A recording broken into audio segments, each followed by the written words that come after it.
welcome to DIY with Nancy. Well, we have a busy weekend coming up. Well, I have a busy weekend coming up. I have a lot of orders for malassadas and malassada bites.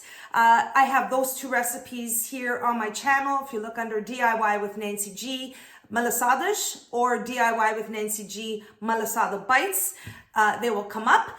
Today, I'm going to show you how to make a large recipe of malassadas, which are Portuguese donuts. I call them Portuguese donuts, but literally they don't have that donut hole in the middle. It has more of an airy pocket in the center, and they're very fluffy and soft on the exterior. And then they're coated with sugar. Now, I love to share my recipes with all of you. And it's not about just showing you the recipe and posting it here on YouTube. You are more than welcome to send me questions. If there's something that you're not sure of, you can send me an email at DIYwithnancyg@gmail.com. And I'll be more than happy to answer your questions. Of course, give me a day or two. I can't respond right away. There's so many requests and so many comments and questions, but I promise I will get to you. So today I'm going to show you this large recipe of malassadas. I hope you stay with me, and I'm going to show you how to make this recipe from start to finish. Like I said, this coming weekend, I have a huge order of malassadas and malassada bites for a Super Bowl weekend. It's also Malassada Day coming up. And they call it, my mother calls it Dia do Intrude, which is a carnival day that they used to have back in Portugal. And when I say they used to, meaning when my mom was living in Portugal, which she isn't anymore. She's living with me here in Canada. So anyway, it's all about traditions. And I'm so happy I'm going to show you this recipe today. So stay with me and let's get to making malassadas step by step. Here are the ingredients you'll need to make my large recipe of malassadas. I have 1 3/4 cups of unsalted butter, 4 1/2 cups of milk, 3 tablespoons of active dry yeast, 1 teaspoon of all-purpose flour, 1 tablespoon of sugar, 12 eggs, the zest of 1 lemon, 1 3/4 cups of granulated sugar, and 1 teaspoon of salt. And of course, you'll need the flour, and I'm using 2 1/2 kilos of all-purpose flour. One thing I did forget and I didn't mention was the 1/2 cup of lukewarm water that you will need to help activate the yeast. So you also need to add 1/2 cup of lukewarm water. And I'll be adding all of the ingredients to the description box down below. Now, before I get started, I want to show the measurement of the yeast because I have had questions on my previous recipes. Now, Portuguese women tend to measure with a tablespoon. This is what they call a tablespoon, and this is how I was taught.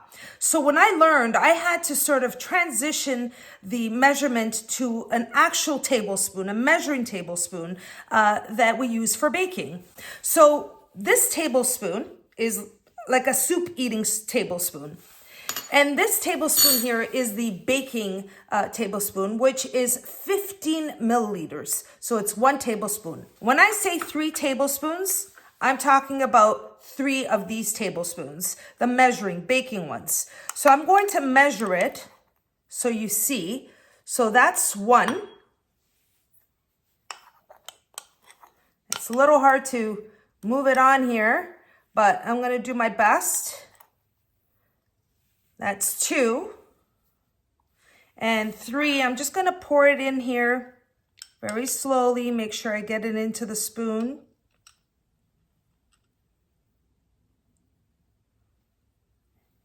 And if you see, that's 3.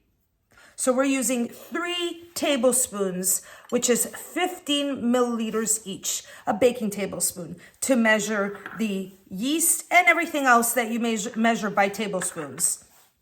So let's move on to the recipe. Now let's get started with the first step. I have a medium-sized saucepan, which I'm going to be placing the milk and the butter. And what I'm going to do is I'm going to cut them in smaller pieces so that way the butter can melt with the milk a little easier. And I have the butter at room temperature. Okay, let's get started. I'm going to start off by placing 4.5 cups of milk in a medium-sized saucepan. So we're going to start off by placing the milk and the butter in a saucepan. Now I'm going to place the butter, which I've just cut into smaller cubes, just easier for it to melt.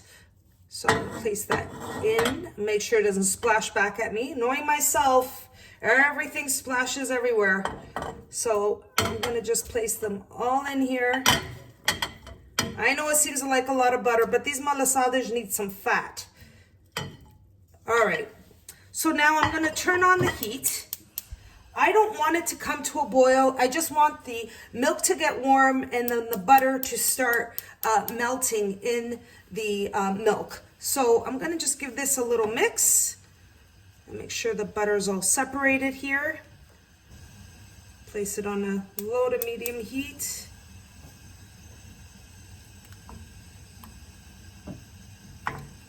All right. So I'm going to let the butter melt, the milk get warm, and then I'll show you the next step. Now I've had the butter and milk going here for a couple of minutes.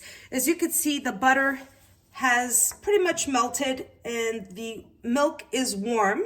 So what I do at this stage, because I don't want it to come to a boil, I'll turn off the heat. Just give it a little mix. And then I just let it set. So that way the rest of the little pieces of butter can melt in the warm milk. But at this point, we're just going to let it sit here for a little bit and we're going to move on to the next step in activating the yeast. Now moving on to the next step in activating the yeast. I'm going to start off by placing the tablespoon of granulated sugar in a bowl, 1 teaspoon of all-purpose flour, and 3 tablespoons of active dry yeast. I'm going to mix that together, and then I'm going to add the lukewarm water. Make sure it's lukewarm, not hot. You don't want your yeast to not activate. You need to make sure it's lukewarm. Okay, I'm going to mix that together. And the reason I do this is because I don't want any lumps of yeast in my batter when I'm mixing it in. So I like to give it a good mix. Okay, there we are. I have the yeast mixed in with the water, sugar, and the flour. I'm going to set it aside, let it activate for about 10 minutes or so, and move on to the next step. Now for the next step, I'm going to use my stand mixer. I'm going to mix in 12 eggs. To that, I'm going to add the sugar. Again, I have all of the ingredients listed on the description box down below. I'm going to add the salt. And I'm also going to add the zest of the lemon. Okay? Put it all in there. And I'm going to place the mixer on a medium to high speed and let it mix. It would help if I put in my whisk attachment, right? Okay, let's get that in there. Now I'm going to place the mixer on a medium to high speed. Mix this all up for about a minute or two. Let it become well combined.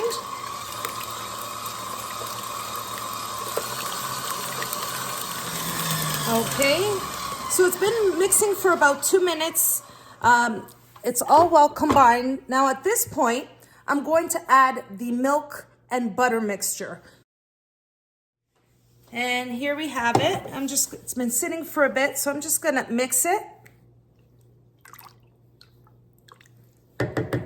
All right, I'm gonna place the mixer on a low speed so the milk and butter mixture doesn't splash back at me. Really slow. And I'm going to slowly pour the mixture into the egg mixture. Let me show you here.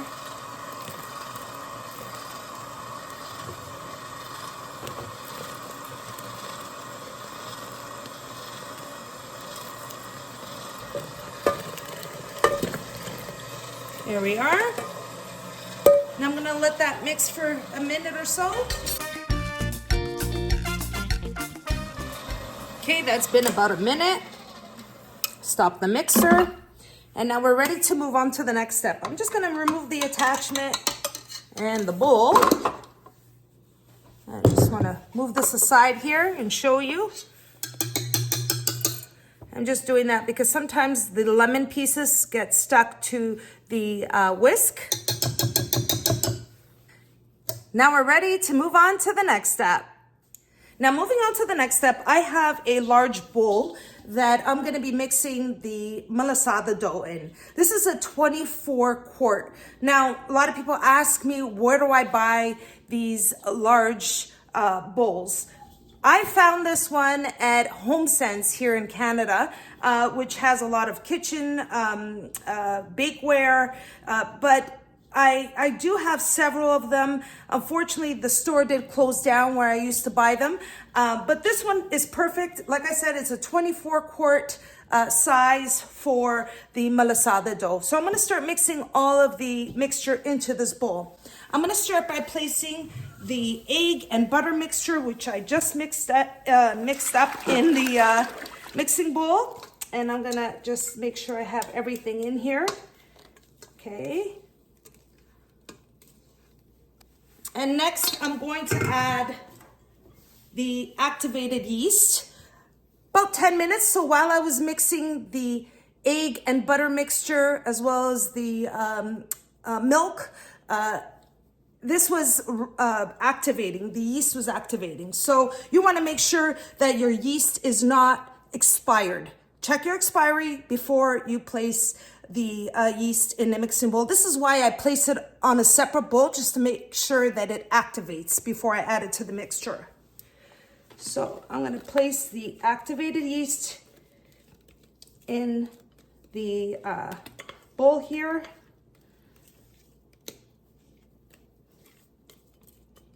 I want to make sure I get in all the yeast. All right. And I'm going to set this aside because I'm going to use warm water to place in the bowl with the yeast, the rest of the yeast. There's little bits and pieces here to knead the dough later on. And I'll show you what I mean. So I have the yeast and the liquid mixture. I'm going to give it a quick mix. And the last ingredient will be the all-purpose flour. 2.5 kilos of flour is what I'm going to add.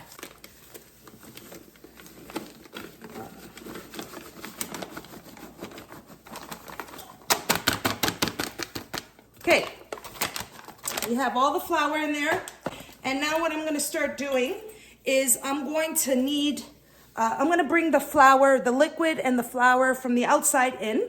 And what I have here are 3 tablecloths. And what I've done, this is a little trick my mother has taught me, is because it's winter here, you wanna make sure that you're going to let the dough rise in a room that is warm.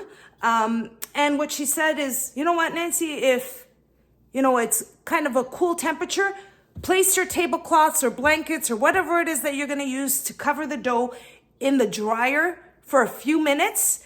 So that way they're warm, so when you're covering it, it rises a little faster. Just a little tip. All right, let's start kneading the dough. And as you can see what I'm doing here is I'm bringing it from the outside in.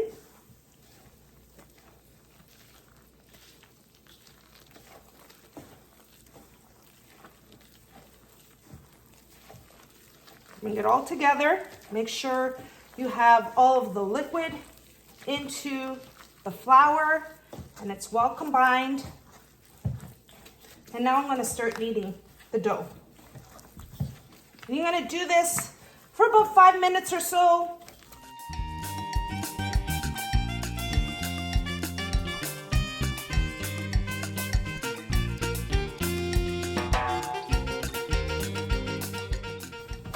Now this is a lot of dough. So what I'm doing, just making sure that I'm kneading it well so it's nice and fluffy.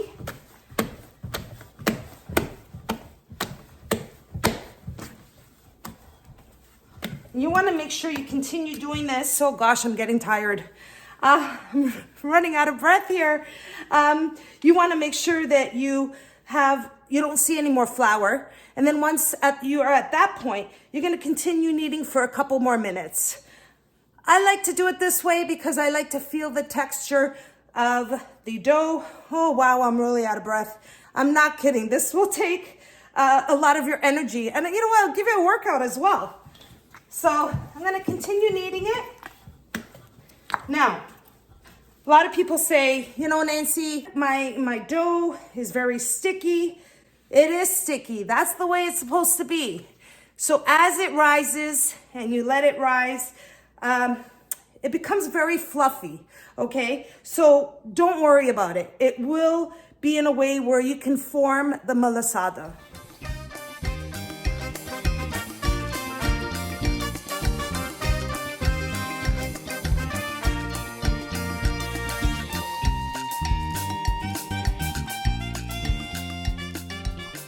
Okay, everyone, been eating for about 5 minutes. It's good enough for now anyway.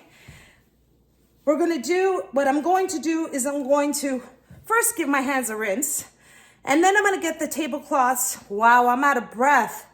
So then I'm going to take the tablecloths, I'm going to cover the dough for about 30 minutes, and I'm going to set my timer, and then I'm going to come back to it and knead it again, and I'll show you that step. And now what I'm going to do is I'm going to cover the dough, just like that. The tablecloths are nice and warm. I did have them in my dryer for a few minutes to keep it nice and warm. Okay. I have the dough covered. I'm gonna wait half an hour. I'm gonna set my timer. I'm gonna come back to it, knead it again, and I'll show you the next step. Now that 30 minutes have passed, we're ready to knead the dough for a second time. I'm gonna just show you. You can see it's really puffed out. Let me show you. Ooh, this is heavy. Look at that.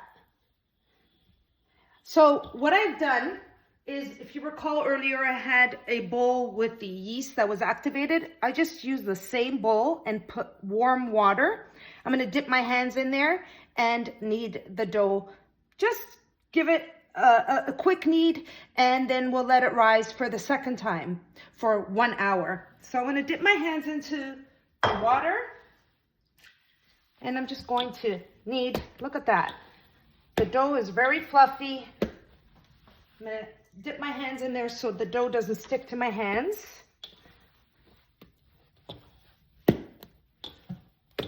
Nice and fluffy.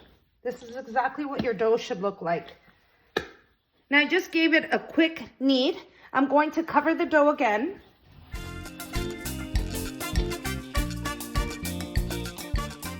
So I'm gonna let it rise for an additional hour and 15 minutes, just depending the room temperature where you are making the malasadas. So between an hour and 15 minutes.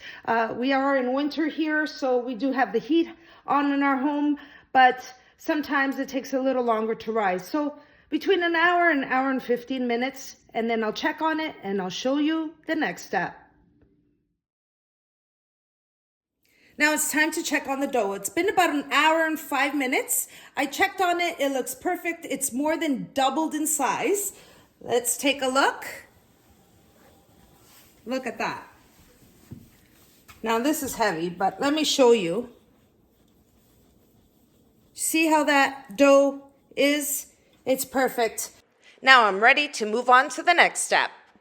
Now moving on to the next step, I'm gonna place oil. I started placing vegetable oil in the pan here to fry the malassadas, but I need to fill it up a little bit more. So I want it about halfway of the pan. So you don't want the malassadas when they're frying to hit the bottom. So you want them to sort of float on the oil, and you want the oil really hot, 350 degrees.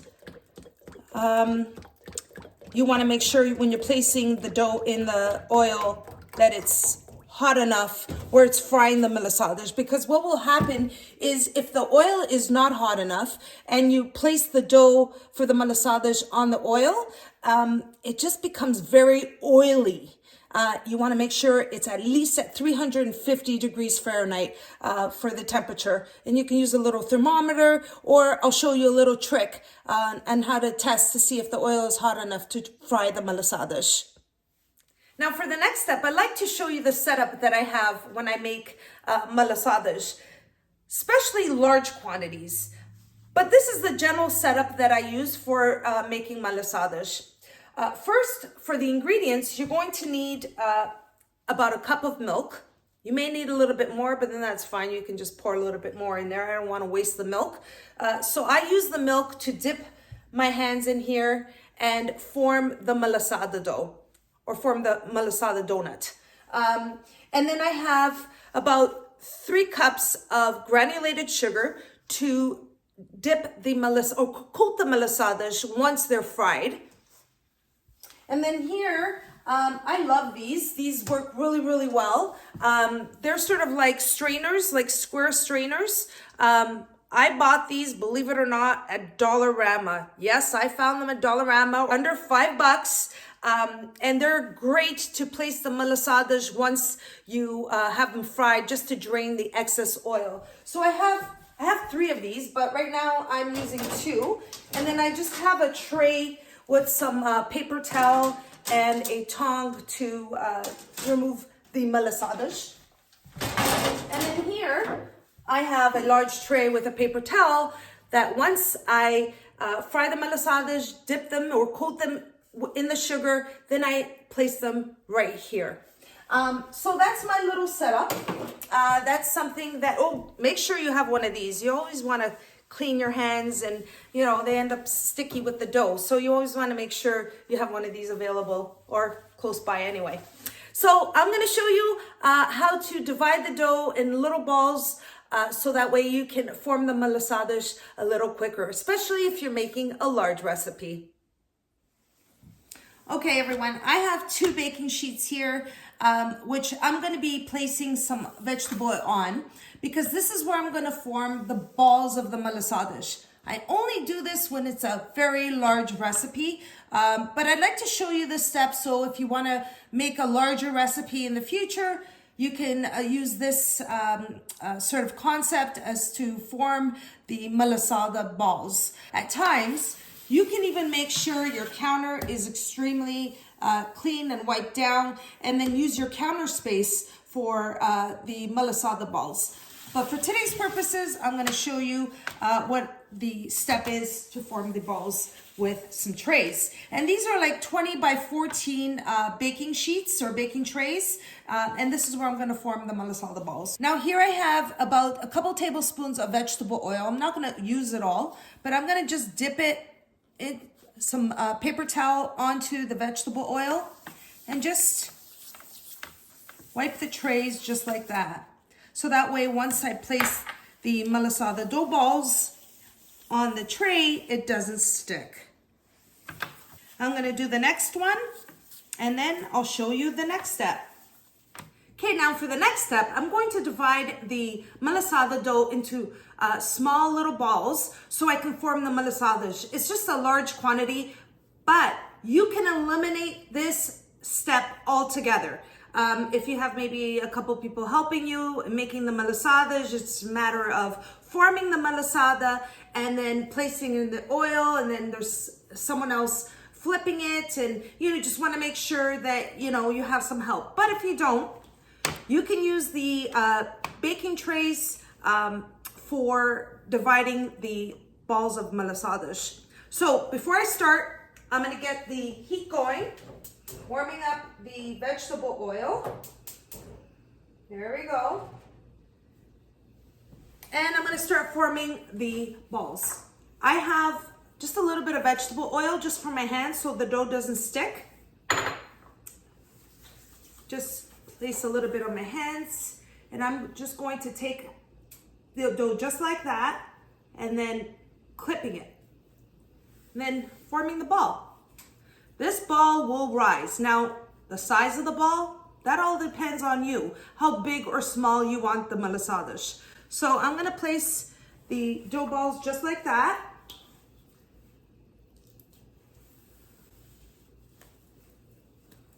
And this is what I do when I have a large recipe of malassadas. You wanna give the dough balls some space, maybe like 4 fingers in between the malassada balls, so that way they can expand. And once you have the dough here, I'm gonna cover it with, you could do it with a garbage bag, or you can cover it with a cloth, because if you leave it here for too long, the top will dry and then it's just not good. So I'm gonna continue making the dough balls.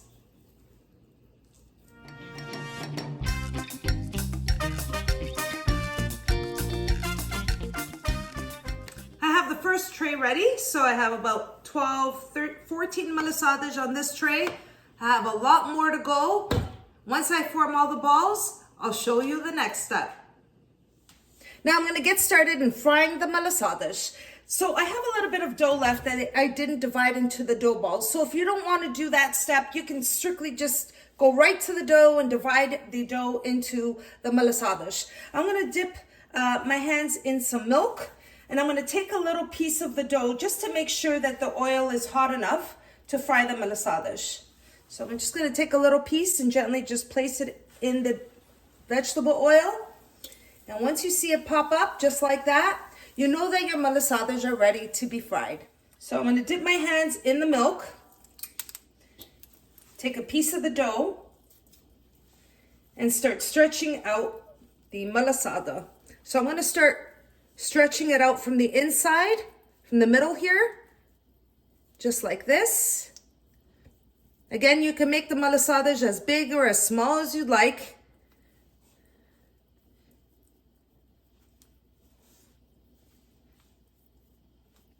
And just to form that little center of the malassada, I'm going to just keep stretching it because I want to have that little form just like that. So I'm gonna place it in the oil. And look at that. Your malassada is being formed.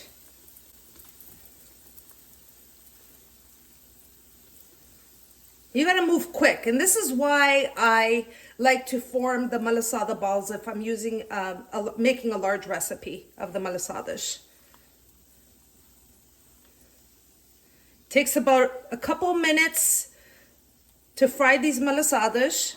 They don't take long at all.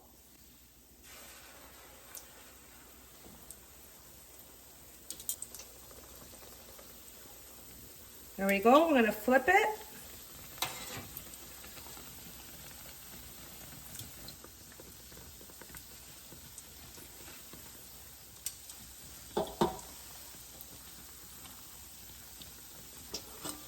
And here we have the first malassada all ready. And I'm just going to place it right on here, just like that. The malassadas do fry up fairly quick.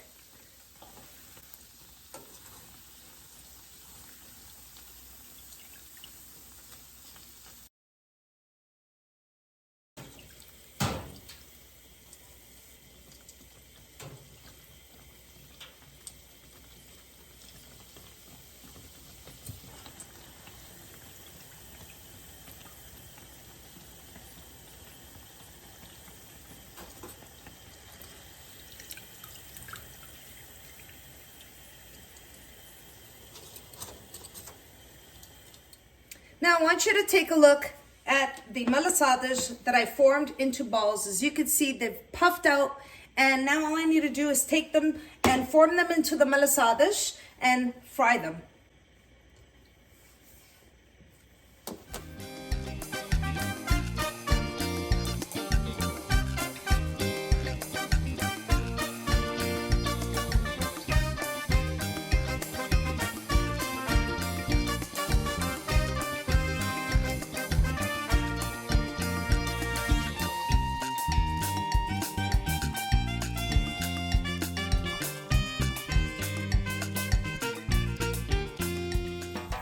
Now I have to say I love making malassadas. I make a lot of these for orders. Like I mentioned this weekend, I'm swamped with orders. I have an event coming up where I'll be making about 10 kilos of malassadas. And, you know, it's just something that I love doing. You know what? You always find ways to make malassadas. That's something that everybody will love and enjoy. I'm going to continue frying the malassadas, and then I'll show you the next step in coating the malassadas with the sugar.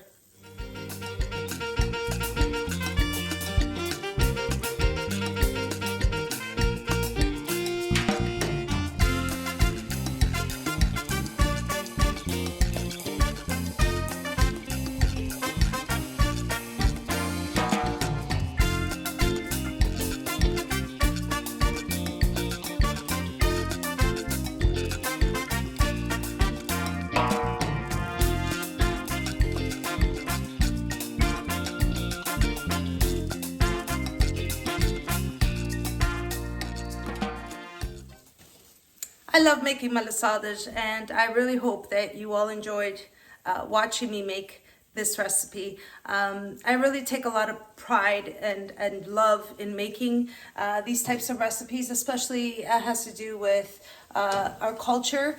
Even though I was born and raised in Canada, but I was born with a Portuguese tradition and culture, and making wine with my father, and making, you know, baking stuff with my mom, and, you know, learning these Portuguese recipes. And, you know, when you get older, close to 50, yeah, I know, you start appreciating these recipes.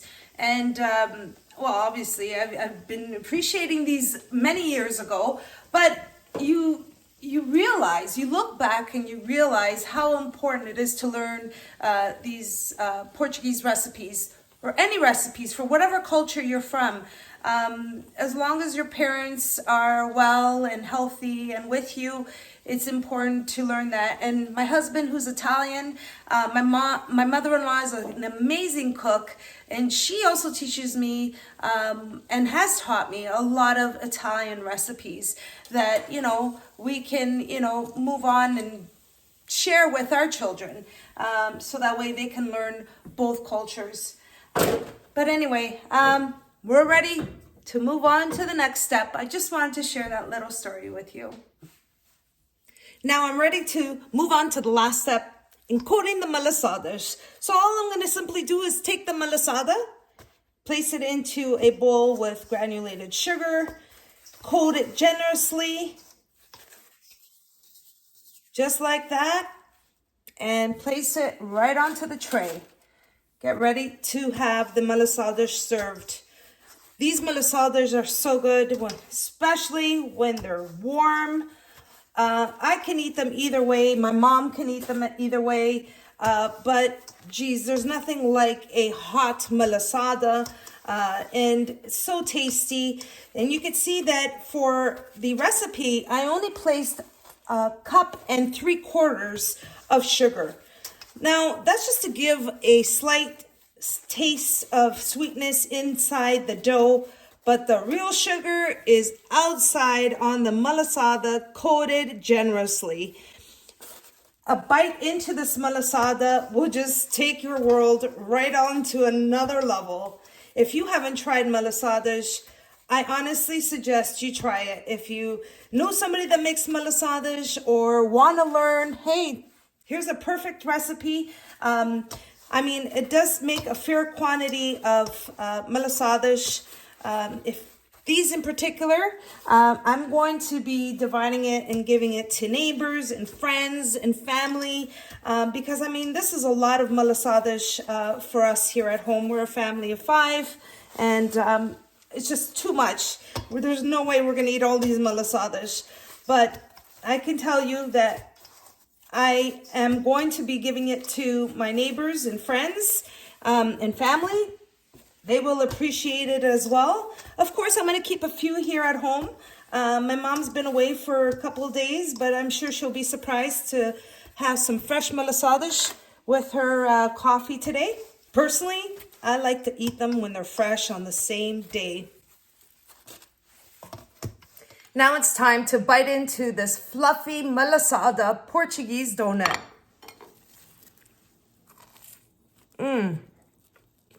Look at this. Look how fluffy it is. They're so delicious. They're just perfect. This is the way I make my malassadas. Looking forward to this weekend and making a lot more.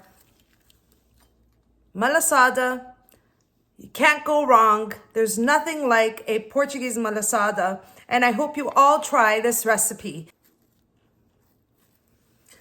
This malassada is so fluffy. Look at this.